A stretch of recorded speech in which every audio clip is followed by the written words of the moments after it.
education. We have biggest doubt, right? What is patient education actually? Everyone is saying patient education, patient education, patient education. What is actually patient education? Most of us thinking when it comes to patient education, explaining the science of the condition to the patient is thinking that that's patient education. Patient doesn't need to know that. Science of, for example, I have shoulder impingement, this is what happened, rotator shoulder pain, you have this, you have anterior pelvic tilt, right? You have radiculopathy, this is now passing from L4, L5, now coming in. Patient doesn't need that. Anatomical structure of disc, shoulder, knee, everything they will keep.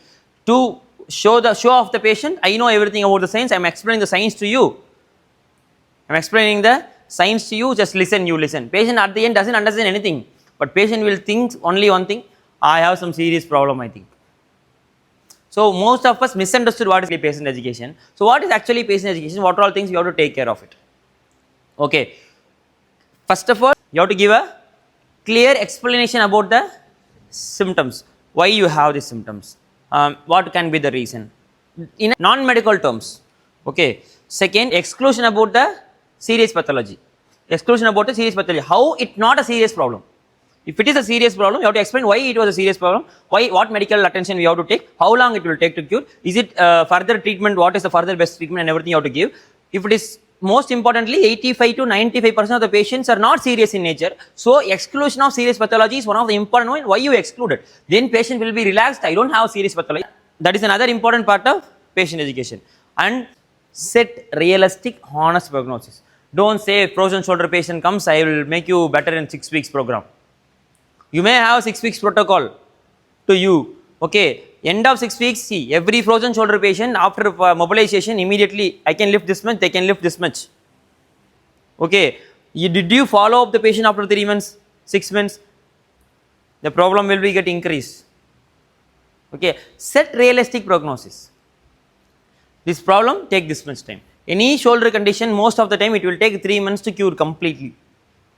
Okay. 3 days to 2 days a week, you have to do exercise. Simply. Okay. Just by monitoring or non-monitoring, if the patient understanding, accordingly you can progress, regress, change. That's your wish. Condition. Patient education also include what are the best treatment options there available for this condition. You have to explain to the patient. Okay. Patient, allow them to pick. Allow them to pick. And then treatment and plan review process. For example, what was plan of care? How long you should come? When and all your review should be there. For example, same 3 months means 3 months is not necessary to treat. You are treating 10 days protocol. You are giving 10 days protocol, ask the patient to come every 10 days.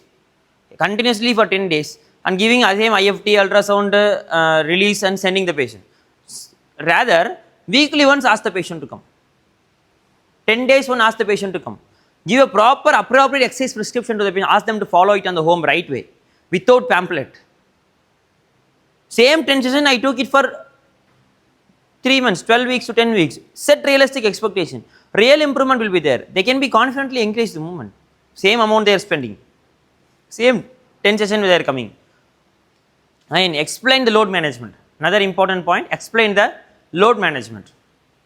Why your pain can be influenced by what are all the factors, what is internal load, what is external load, your sleep can influence, your recovery can influence, so your nutrition can influence, hydration can influence, your stress can influence, psychosocial factor can influence your pain. So explain, also explain the pain science. Explain the pain science education to the patient. Most of us doesn't know what is pain actually. We know a pain can be influenced with so many factors. If the patient also know that, patient also know the load management. Tomorrow, if the pain is increase, decrease, always I say rehab is not a linear process. Rehab is not a linear process. Point A to point B. A person at the end improve definitely, but not linear process. Sometimes improvement, decrement, like this. It will be like this to go to that face that pain. Some days I will get pain, they will only realize, oh, I am sleeping or not, I am having good recovery or not, what I did mistake. They will understand by themselves. So explaining this many things is considered as a patient education. Use lot of examples to the patient. Use lot of examples to the patients. Okay, and make them understand. Mostly explain them pain science, explain them load management, what all the way your pain can be influenced, what is the simple reason, realistic expectation, set some realistic expectation, remove some unrealistic expectation, positive beliefs, encourage movements, rule out serious pathology, give them confidence, don't use scientific language to the patient, use simple language to the patient. This is called patient education.